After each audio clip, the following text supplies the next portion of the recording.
Welcome, Kiri and Dimi, to the Wholesome Crypto Podcast. The StakeWise team is here with me, and we have a lot of exciting stuff to talk about. But yeah, again, thank you so much for joining. Our pleasure. Thank you for inviting us. It's a big honor. Of course. It's the second time having Kiri on today, and the first time having Dimi. They are co-founders of StakeWise, working together for a long time. And I got Kiri's beginning journey stories, and you can definitely listen to that on my previous episodes. So I want to start with Dimi and your story of how you even heard about cryptocurrency. Where were you before even hearing about it? Right. I were at uni when I first heard about crypto. My first bachelor's degree was in computer science, and there were some additional courses that you could take, and I always were interested in cryptography part. So we had a really cool cryptography guy at the uni who was always coding. We're coding ID cards, basically learning how Bitcoin works. So at that time, I already felt it sounds very interesting, but I was stupid. It was, I think, 2016 or something, and I was it's interesting, but I probably won't get into this. But later, I've got some problems with my bank. So basically, for some reason, bank froze my money, and I was wow. So basically, I'm for some reason we don't know yet. I think it was some I didn't pay for something, and then they just froze it for a week or so, and it was very annoying. I was thinking okay, I'm saving my money, and now it's so easy to kind of get it and just freeze it for some time. So that what kind of pisses me off, and then I was looking into okay, what are the alternatives to store your savings and go back to crypto basically. And once I started to read more about that, I was more interested in how is everyone tells you own you have the full control over your funds when you are in crypto, but I was more curious from the technical perspective, what protects users from, let's say, someone stealing their money, and this way I I started to look into that. Then I had a master's degree in security and cryptography, and I was doing a master's in blockchain basically. So started to get more and more into crypto, but of course my full-time job was in IT. I was at that time working at Ericsson in Sweden, but my hobby project was around Ethereum. So always was into Ethereum because it's more interesting for the developers. And later, once once it was announced that Ethereum is moving to proof of stake, I was getting more into that, trying already to build something on top of that. So technology was always something you're interested in. Computer science and cryptography just happened to fall in your lap because of your colleagues at school. And did you know Kiri at that time? Did you guys meet in college? We actually know each other from school. We were studying in the same school, but in different, in parallel classes. So since then, we were always friends. We never talked about crypto, I think, before StakeWise, and Kirill went to UK to study there, to live there. I was at that time in Sweden, and somehow he came back to Tallinn.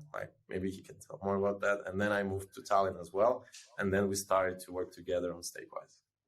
So Kiri, were you?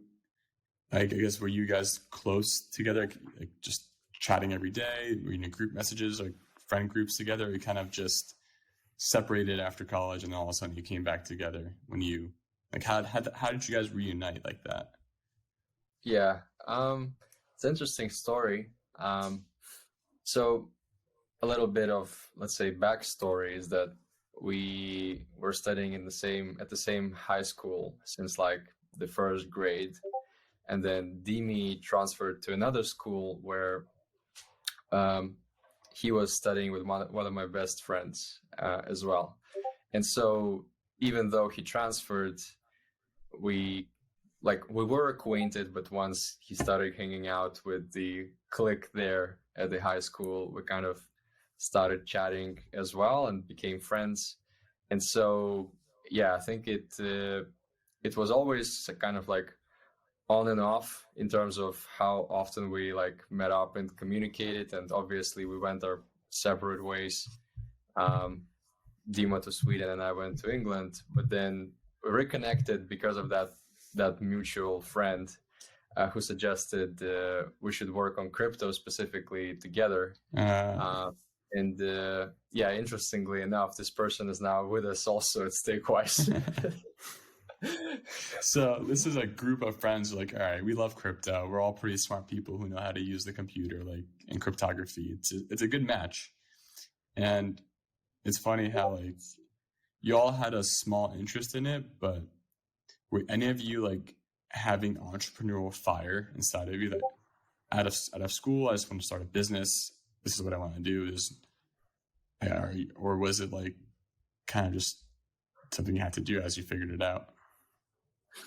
I think there's always an aspiration in kind of like our friends group to make sure you're like financially independent, or you know you're on a business, or you do something on your own. And I think just it was only reinforced by the experiences that I had, let's say at my at the company I worked for, which was an asset management firm here in Estonia, and also Dima felt at Ericsson. That there's this kind of like this career progression that you must follow. You cannot like go above the glass ceiling in terms of promotions, and of course if you want to put in more hours, it's unlikely that you're going to be properly compensated for it.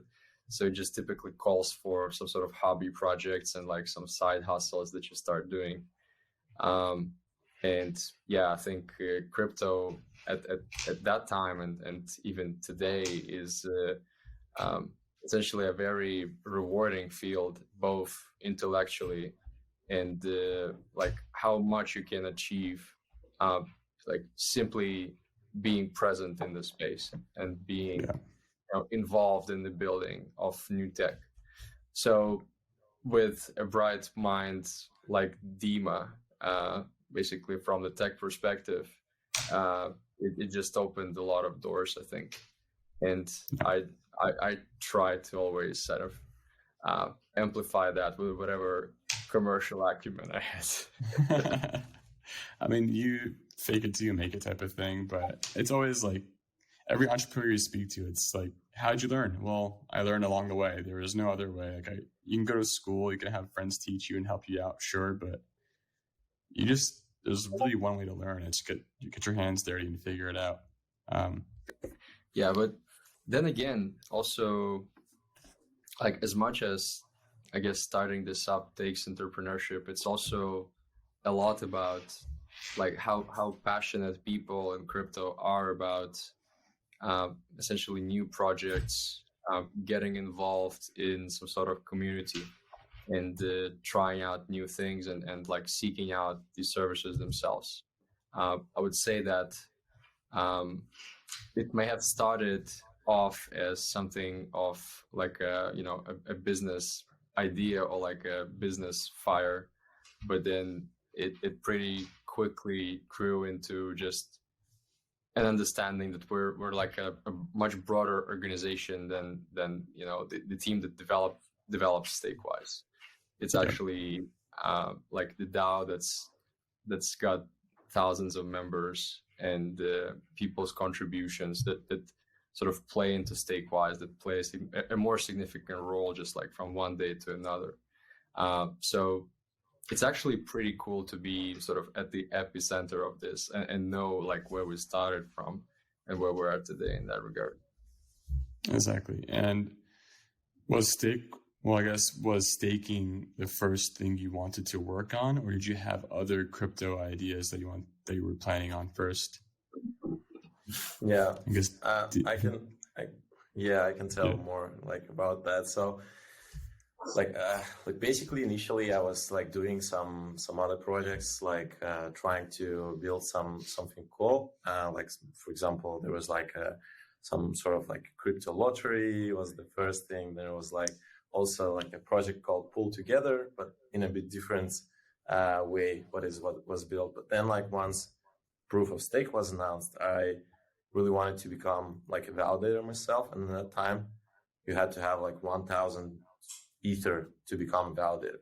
So that what created a problem for me, because I need to have like 1,000 Ether. How do I become a validator without having it? So it's naturally like the idea of pooling came in here. So like the initial, like the way StakeWise, the first idea of StakeWise was just to solve the problem for myself, to kind of become a validator, find other people who would like to cooperate, like put funds together. How do we do that in a trustless manner? Okay, let's build like a smart contract for that to do that. So basically, that was like the initial phase of StakeWise. And later already, by looking into, there is like DeFi part of it. So you can actually not only stake, but you can also utilize some other projects out there. So that way we already together with Kirill, we started to like turning it just from, let's say, pooling the funds together and running the infrastructure to more a liquid staking protocol where you already have like a token, and you can utilize that in DeFi. And funny is that now we're like, first we started like poor infrastructure plus some smart contracts. Then it was more and more like smart contracts, but still infrastructure. But now we're like moving almost like fully into just the liquid staking part. So previously, what was just an addition to our product became like a main product, or let's say the main thing we're working on right now. So it's just like interesting transition. And for Kiri, when Dima was telling you about this idea, was it making perfect sense to you? Were like, yes, we have to work on this, we have to build this, or were you like, I'm not really sure what you're talking about, but I trust you, man. Like we'll get this done together. No, I think to me it made a lot of sense. And one of the bigger questions that we I think discussed in the very first time when Dima mentioned StakeWise is how to make sure that that people can exit and enter into staking without lockups. And we discussed a mechanism that would involve essentially shares of the validator, which are tokens, in the very first discussion. But we kind of at first decided to not, let's say, move in that direction and polish off the sort of infrastructure part. And then this sort of was like, this idea was brought back to the table by, let's say, more innovation happening in the DeFi space, with the DeFi infrastructure emerging that would support the exchange of like tokens of this kind, and incentive structures that would support liquidity for them, and so forth. So whereas before it was essentially like a technical concept that we thought of, but didn't really let's say see like appropriate ways to implement it, and let's say didn't see how practically it could work. Suddenly it started having way more sense than before. And that's how we arrived at the liquid staking part in the end. Mm-hmm. And so that was all in the V1. Now this is part of V2 currently, correct? The liquid staking. We'll talk more about V3 in a bit. But building this out, I have to ask, like, how do you feel about like asking people to trust you with their staking? It's a lot of, I'm nervous staking myself like at home, like trusting myself to send myself money. So it's like, how do you feel so confident in saying, okay, don't worry, send us money. We'll make sure it's staked properly and you have full credentials and guaranteed good to go? Well, Dima, you go. Yeah, it's just funny. There's like a quote that says, if you are building something in crypto and you haven't been called scam yet, keep writing. You're gonna get there. So it's like always initially, like I remember first times we announced like StakeWise, it was like almost like there were a lot of people who probably like didn't know about us. They were saying like we're a scam project, we're building something I don't know, shady, and it was like you had to always like kind of prove that no, actually there is a tech behind. We're actually building a real product. It's not like some scam product there. But of course, it's also like just with the time when you like some users join, they check, like they basically verify that this is their working product. They check for the audits and some other like important things, like for example growing community in Discord as well. Then kind of gives more trust to the project that there is already a community, there is already a tech that is audited and is working for quite some time. So there is like that trust. I think in crypto, like in most cases, it comes with the time. So the longer project stands, the time, the more trust it gains from the users. Yeah, makes sense. And I would maybe add that the idea with crypto, or at least crypto projects, is that you don't actually have to trust anyone, right? So what you need to have is some sort of awareness of how secure the contracts are, and ideally have confidence. Most people can't have that because they don't know solidity, so they need to rely on, let's say, lindiness, like Dima mentioned, as well as the smart contract audits and reputation and so forth. So in terms of attracting people into the protocol, I think trust is important, but the actual like management of funds within the protocol doesn't really require trust, which is how we prefer it.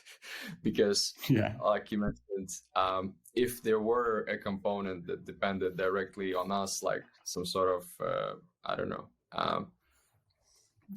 function we could call to send money from one place to another, I wouldn't be able to sleep well at night knowing that something could happen to those funds. I'd rather it be handled by smart contracts. And I think also with liquid staking, we are fortunate to have a relatively limited, let's say, angle of attack on the protocol, which would predominantly come through oracles, if it were to come.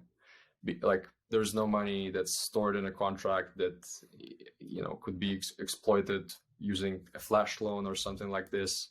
So there's actually a very limited number of ways in which you can attack a liquid staking protocol. And I think it also adds some more safety, at least to me, so I can sleep okay at night.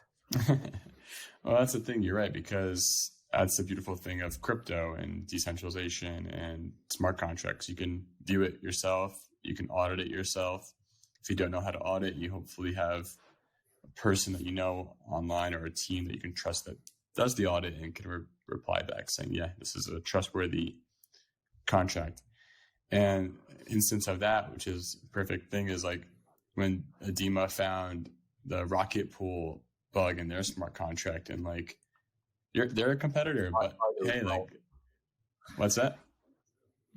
Lido as well. I think most of the protocols had that until it was discovered. And exactly, it's like you have this information, and to be a good standing citizen of crypto, you report it and tell the team to fix it. So, like, how was that experience, Dima? When how did you first find it? First off, like, what were you doing? And Yeah. what were your first gut feeling?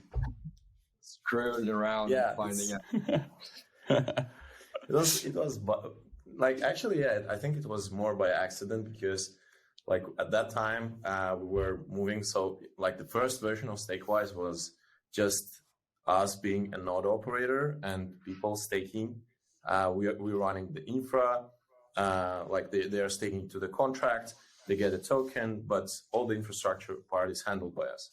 So the V2 part was where we introduced other node operators into the system. So there are different companies that work with infrastructure, staking, and they were looking, or they were interested in joining the StakeWise protocol to provide infrastructure and run out there. So it became like more decentralized from, let's say, single infrastructure provider to multiple infrastructure providers, very similar to the way Lido works right now. So, and when I was working on that part, I was interested in, let's say, how do they solve like different problems? Because at that time, like, yeah, so there was like a very interesting part in the Ethereum specs, that's the way like every deposit is handled by the consensus node. And I was curious, like, whether they somehow protect from that in their contracts. And there was nothing. So basically I was like, yeah, that surprised me that actually that thing is not handled by Lido. And in their case, it was not as a big problem, because they anyways have trusted node operators. And of course, if you get into the trusted node operator set, then you can execute that attack as well. But in case of the rocket pool, as because it was decentralized from the infrastructure perspective, anyone can run the infrastructure, it was more of the problem, because you don't need to get through that gateway of, let's say, DAO proposal, where like first you are approved into the protocol and then you can do something malicious. In their case, you don't need to get an approval, you can execute it right away. And yeah, so for that, in their case, it's like for every 16 Ether that you deposit, you get double of that back by executing that attack. So you basically double your Ether amounts for every like 16 Ether. Wow. And that would have been, it's definitely a way like I can get rich really quickly if this goes out and I don't say anything, or I can be an honest person and reveal it. So definitely a big thank you for being an honest, good person. This is why I trust StakeWise. And I'm excited for what you're building. So I think actually Rocket Pool made like a POAP for StakeWise saving Rocket Pool. It's pretty funny. And that's like the fun part. It's like a lot of good camaraderie, got a good community between the two, and just like what you want to see more of in the Ethereum space is like people working together to build together. Because if we all succeed, then that's great. Everyone wins. We don't want to drown everyone else out. Now that you're in this community doing wholesome events, what is a crypto pet peeve you have, Dima? Sorry, what? Didn't get that question. What is a crypto pet peeve? Something in the crypto space that kind of just like pisses you off. It's like annoying and shouldn't be there. I think all the hacks that are happening, I think they are like very, very annoying, and I think it really harms our industry, because like there are, like with every hack, there is portion of users that just leave crypto because they lost funds, they don't believe in that, or they are afraid of losing more. So I think that's something that we, like as a crypto community, must definitely solve by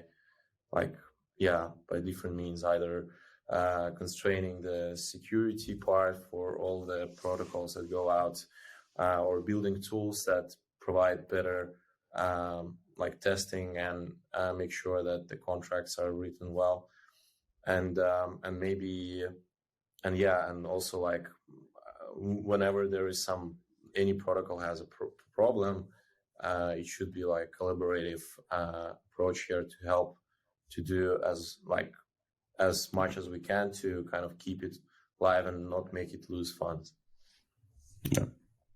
And yeah, I mean, you, Kiri, and the whole StakeWise team is working together, but you're in the office together almost every day, right? So, Kiri, how do you and Dima keep a strong relationship and working together and not want to rip each other's heads off sometimes? So I think actually it's a pretty, I don't know, I don't even bother, like I'm not bothered at all about like having Dima present, or like it doesn't seem like Dima is particularly bothered by my presence. I think we did have this period of like growing into working with each other, because our approaches to working are at least in the beginning were a little different. I prefer to do things quicker, less clean, but basically like do something to just keep going. And Dima's approach was more like calculated, like better, slower, but cleaner, and sort of aim for the jugular and so forth. And we kind of managed to find, I think, by now this sort of hybrid approach where we differentiate between things that we can do quickly and which don't require much basically deliberation and decision making, and then things that should be approached more carefully and should be achieved like over time, but definitely find an approach that will definitely work. And I think ever since we managed to find this kind of common ground, it doesn't I'm actually enjoying the fact that I can work with one of my best friends in the office. I think Dima is the person that I spent the most time with for the past 3 years by far, out of anyone I know. And it doesn't bother me at all. I learned from this guy a lot, and it's a good sort of working relationship, but also it's a good friendship. Yeah, that's awesome, and that's we love to hear, because there's nothing better than that. You have your best friend with you and you're working together to make an awesome product that is a future of Ethereum proof of stake and making staking easy for everyone. So as we spoke again, Kiri, about last year, I think StakeWise V2 was up and coming, kind of new and kind of growing as a community. And now you're here today, still growing strong, still developing, implementing. Shanghai release is coming up for Ethereum. StakeWise V3 is coming up soon. Can you and I guess Dima give a little bit of what to expect from Shanghai, and then what does that mean for StakeWise V3? Yeah, I can probably take the Shanghai questions.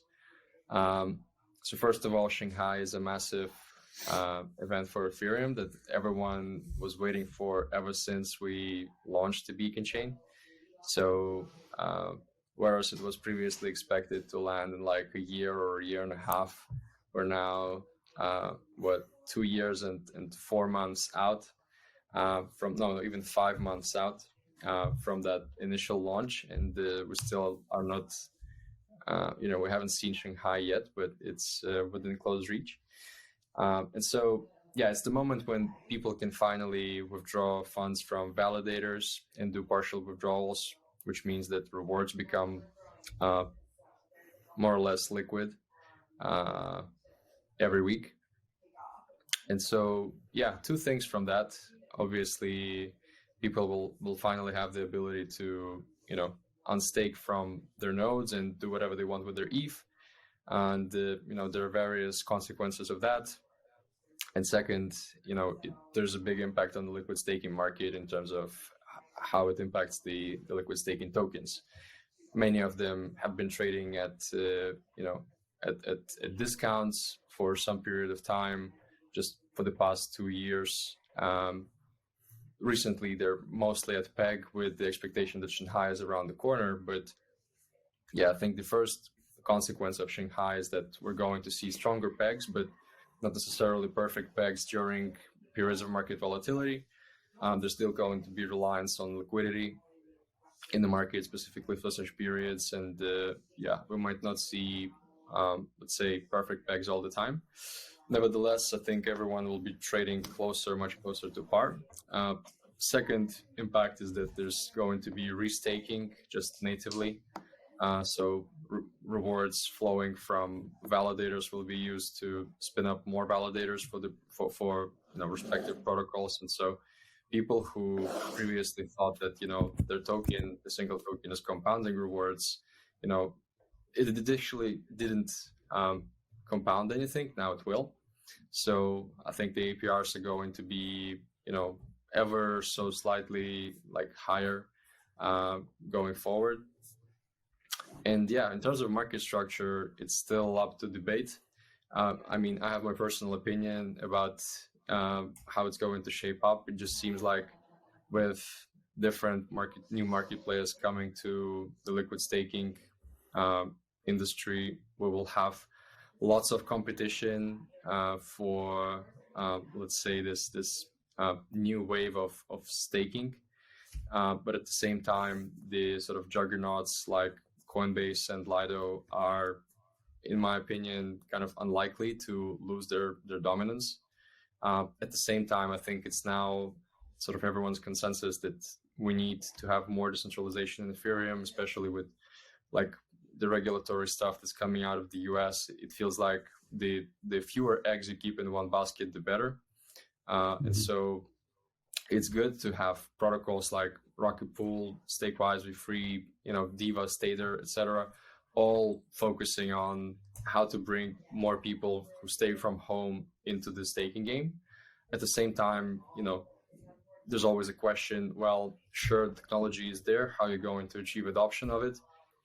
Seems like everyone is going for, how to change the Rocket Pool's model to make it more scalable, which is fair enough. It just goes to say that they came up with something good, but we also think that there's a completely another way to do things, which is StakeWise with free permissionless participation in running nodes for oneself and for others, that has a very strong potential to become one of the leading ways to stake, given we do everything right and given we communicate how to do this to the market. So yeah, there's a lot that's riding on Shanghai, both for just the Ethereum network and for StakeWise specifically, and we're preparing for it with a new product that tries to help Ethereum remain decentralized, but also achieves things for stakers that were not possible before, like liquid solo staking, like having a liquid staking token that's over collateralized, and so forth. Nice. So Dima, with V3 coming out, say I have 32 ETH. What are my options with StakeWise? Yeah, you have many options. You have 32 ETH. So one is first, I think it really depends on your let's say infrastructure thinking here, whether you would like to run your validator yourself or you want to delegate that to someone else. So let's assume you want to run it yourself. You have a lot of setups that are already out there that support, that are building support for StakeWise Be Free, or already support, for example, like DApp node. There is already integration out there, and there is also Avado coming up as well with their integration. So there is quite many solutions that you can use that simplify staking for you.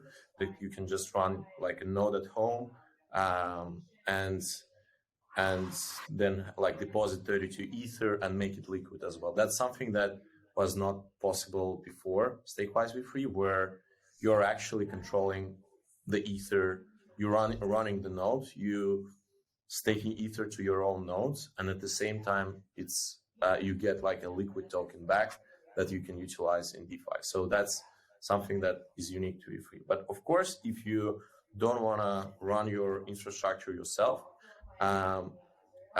you can either, like, it's similar to the way, let's say, DAI works in MakerDAO. So you can either, if you just want to if you don't want to mint OSIF, the liquid token, you can just buy it from the market. So you swap 32 Ether to OSIF, and while you hold it, you earn the rewards. So let's say at some point in the future, you decided to maybe sell your rewards, or let's say withdraw completely, you exchange back your OSIF to Ether, but now you get back not like 32 Ether, but 32 plus something which is what you have earned while you were holding OSIF.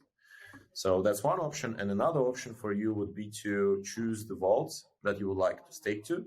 There will be a huge variety of different vaults that you can stake to. They have their scoring. There is, let's say, more companies that run staking, or there are let's say stakers, or let's say not stakers, but just the solo nodes that run the validators themselves, or maybe some hybrid setups where you have node operator together with Solo using like some DVT technology, for example.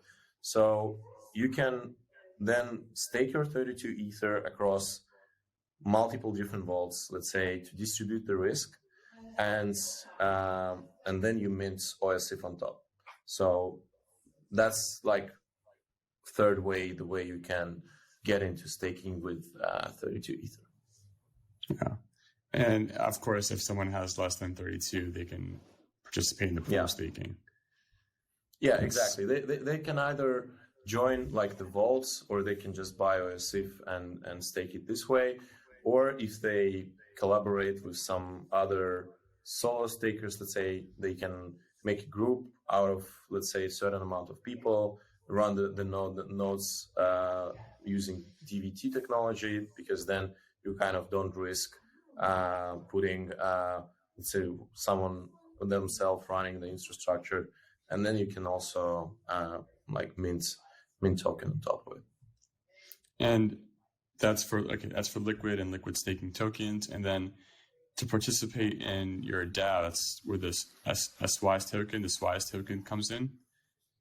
And that's where people can help participate in making proposals and decisions. And how does that come into effect? I mean, running a DAO is still recently new, and running a DAO for a staking protocol is also new. And can you go a little more into how the community is, acting, participating, and how if there's any surprises that have come since releasing a DAO? Yeah. Kirill, you can go ahead if you want. Kirill, go for it. I guess I'll answer. So first of all, running a DAO is kind of a misnomer, because we don't run a DAO. The DAO exists on its own. What we have to do as a team is make sure that, in the absence of, let's say, activity, we kind of keep pushing the protocol and the product forward. And so far, the way that communication within the DAO has been happening is us most of the time proposing upgrades to the product, and the community debating the various merits of one or another upgrade. So some of the proposals have been shut down, some of the proposals have been encouraged to go through, and I guess with DAO we always have our own judgment with regards to how things could go as a development team, but also we have a big community of StakeWise users and SWISE token holders who effectively get the final say on whether something that we suggest gets implemented or not. And this is something that's always in the back of our minds, and therefore, even before we start the conversation, we try to basically keep the holders of SWICE in basically a priority position, so that whatever we suggest actually can resonate with them very well.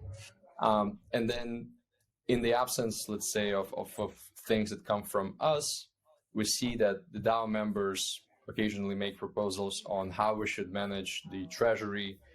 Let's say whether we should reinvest some of the protocol revenue into, staking or other purposes, like, for example, I don't know, buying a token on the market and putting it back into the treasury, or using the protocol treasury to buy the tokens of another protocol that helps us control liquidity of another protocol, and so forth. And it's how to put this, at the current stage of StakeWise, we don't have a lot of this activity, admittedly, but it also is how to put this, it has to be cultivated by offering people,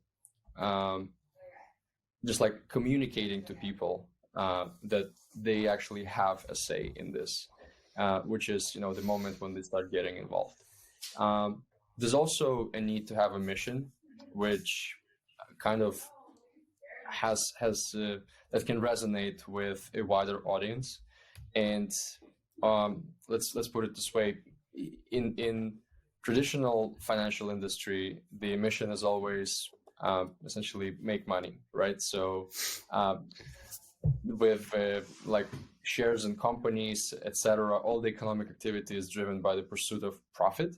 So for the DAO, we have found that people are not necessarily interested in, just profit, or, profit at all.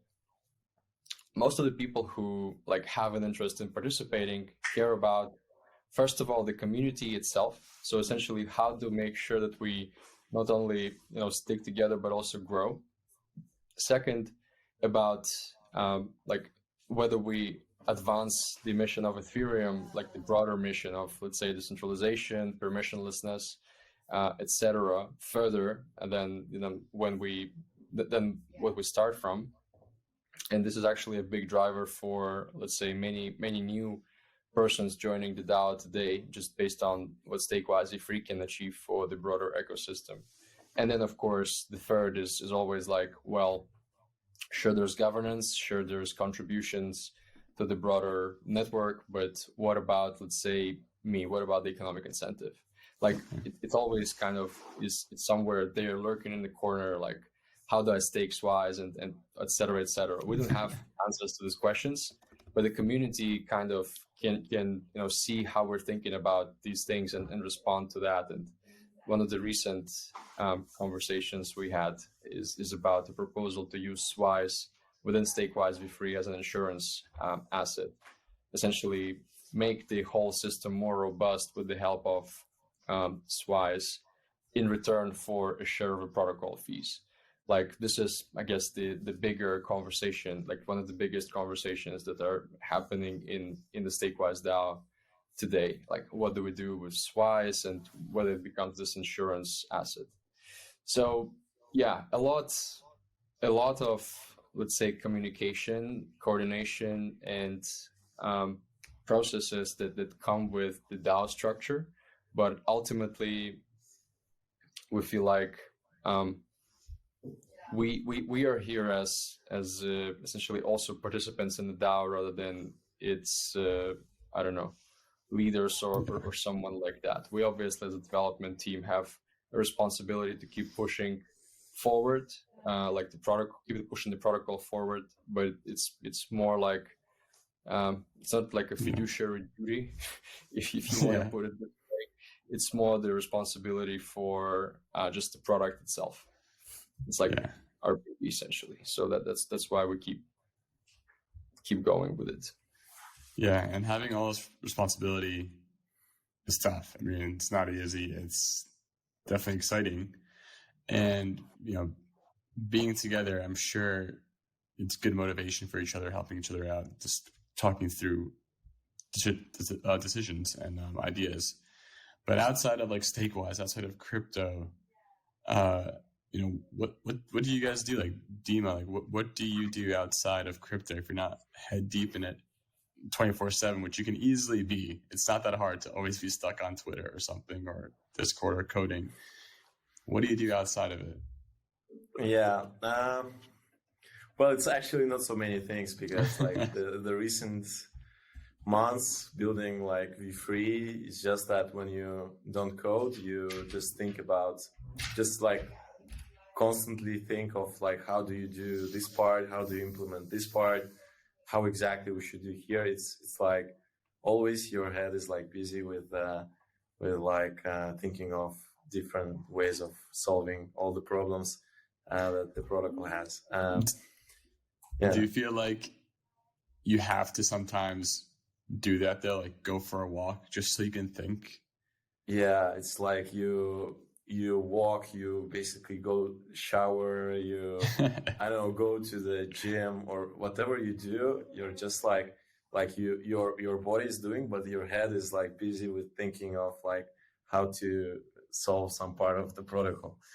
And always like we have like long conversations with Kirill, like of like different ways of solving some problem. Like the recent one was like the smoothing pool, for example. There is a lot of things we do on the OSIF part, like the over collateralization part as well. So it's like always a lot of design problems you have to solve when you're not like, let's say, sitting in front of the PC. But other than that, of course, like I enjoy like, because it's like you always like sit, you have to have more like physical activity. I enjoy going for a run, or like going to the gym, watching movies, like spending time with relatives and friends. So it's yeah. So when there is a spare hour of doing that, I'm trying to do that.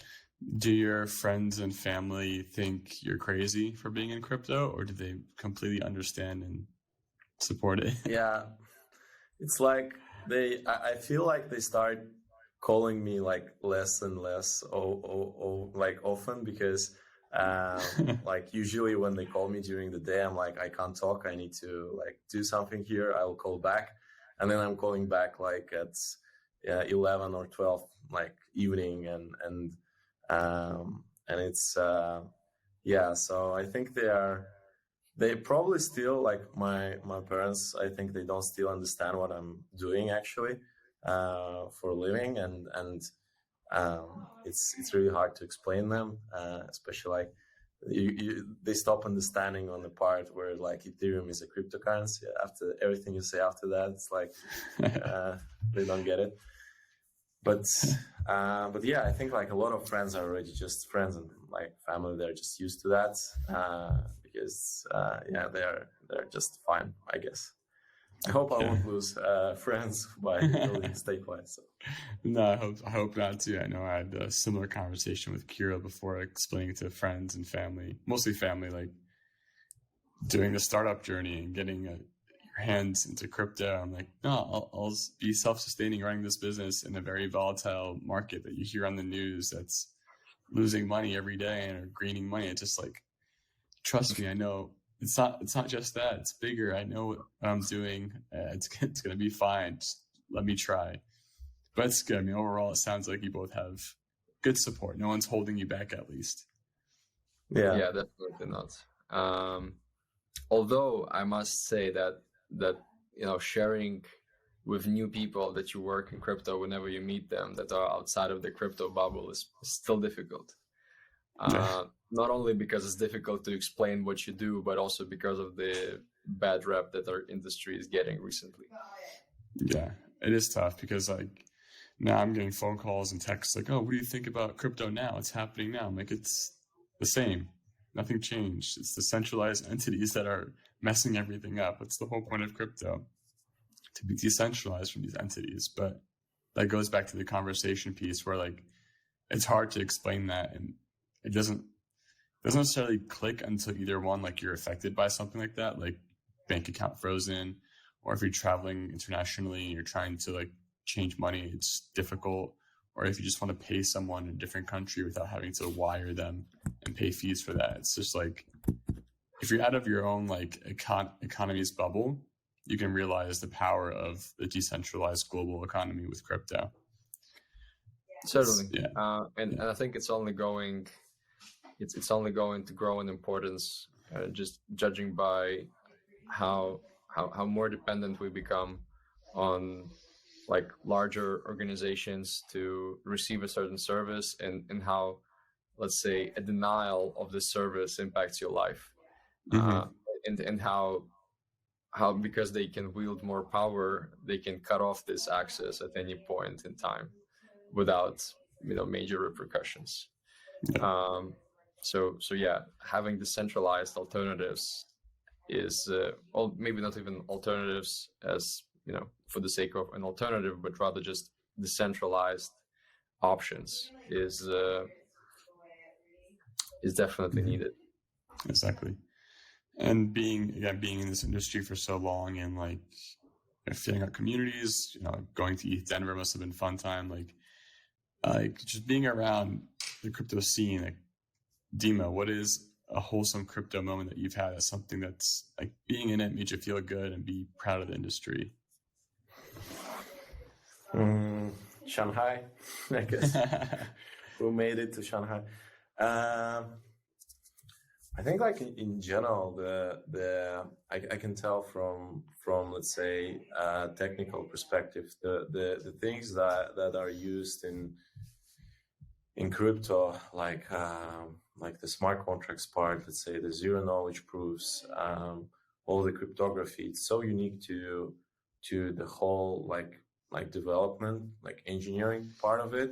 So like it's just completely different thinking. It's completely new applications. It's new challenges. It's I think it's like very unique from that perspective, and I'm very proud for our ecosystem to use and utilize like more and more tools, or more and more, let's say, ideas or concepts that before were just like on scientific papers, and now we have like libraries around that's like all the projects can use, and new projects are emerging from like using those new concepts. And I think it's just I was always like thinking, okay, now we have so many tools that are like unique and you can use to build new projects. Now we're probably gonna slow down in that terms, but actually it's not. It's like there is always something new from let's say the way like the scientific part of it, or let's say it optimizes the way the chain works. It's just like improves constantly, and I think like we will really get to the point where Ethereum will be able to scale to like million of transactions per second, and all these new great technologies will allow us to do that. And we will get to the moment where you will be able to run a validator on your phone, have a liquid token through StakeWise for free, and be like, and we will have all this great ecosystem of DeFi decentralized projects, or like any other like decentralized projects that people can trust, and hopefully we just reduce the amount of hacks and all the, let's say, like that part, the centralized part as well of our ecosystem. But I'm very optimistic about the industry, and I think we are still like in early days of it. Yeah, exactly. It's well said, because it is definitely early, and sometimes you just wish people can see it the way you see it, and there's not enough words to like explain it sometimes unless you're in it. So yeah, it's definitely exciting. Kirill, did you have another wholesome moment that happened between back then and now for yourself? To be honest, I've been sitting here and I've been listening to what Dima is saying, and I would probably say that the adoption of new tech and how we as an industry innovate towards more permissionlessness, non-custodial solutions, absence of censorship, privacy, and so forth are perhaps, let's say, the biggest drivers for just like myself, not only, the industry. With a lot of the bad rap that's been happening, we're kind of paying for cutting corners to get to the mass market adoption sooner. It most of the time involves custody. It most of the time involves like trusting people's money to someone that's just like a small group of people in order to make something work smoothly. And we have been burned by doing that before with all the traditional sort of financial infrastructure, and surprise, surprise, it happened again in crypto. So I'm looking forward to the moment that we get to the adoption for the new technology and the existing technology, where the person that's using it doesn't even recognize, let's say, how powerful it is. They just can use it without thinking twice that they need to trust someone. They may not understand it fully, but we as an industry come up with products and solutions that abstract away this complexity and just give sort of the solution to people's needs in a form that is powered by all the non-custodial permissionless technology. So I'm really, I'm excited about that. And this is kind of the wholesome thing about what's happening in crypto that keeps me going. And honestly, if it weren't for that, it would just be difficult to justify like why we still do this. It's perfect because it's once you get to know the community, the people behind that are building these amazing projects. It's what I do for a living. It's my podcast.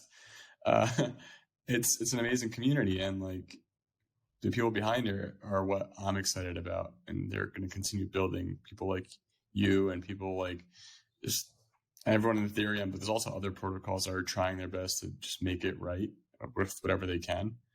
It's exciting, and I'm pumped for StakeWise. Thank you so much for joining me. Is there anything that people need to know about StakeWise, what's coming up, what they should get prepped for, and where they can find you? Yeah, sure. So StakeWise, you can find us by either visiting our webpage, which is stakewise.io, or our Twitter, which is stakewise_IO, or our Discord, which is discord.gg/stakewise. So that's all fairly simple to find. And in terms of things that are coming up, it's obviously StakeWise Be Free, our new product. The public testnet for this will be releasing soon. We will not release the protocol before Shanghai, but once Shanghai happens, there's a lot of stuff that will be coming out from our camp. And we encourage everyone to make sure that they're aware about the best way to hold their crypto, stake their crypto, and apply their crypto in DeFi, whether StakeWise or not StakeWise. Within our community, we not only promote, awareness about this, but also build towards, I guess, a better future, if you want to call it that. So definitely, come join us and see what we got. Yeah. Awesome. Thank you so much, both of you. And I'm on the StakeWise community. I'm in Discord. So if you also want to talk to me, I'll be there. So please join. Yeah, again, thank you, Dimi, for your first time on Wholesome Crypto. Thank you, Kirill, for your second time. It's a great 50th episode. Thank you. Thanks for having us. Thanks for having us. It was a pleasure, Rudy. Thank you. Yeah. Until next time, hopefully. Yes.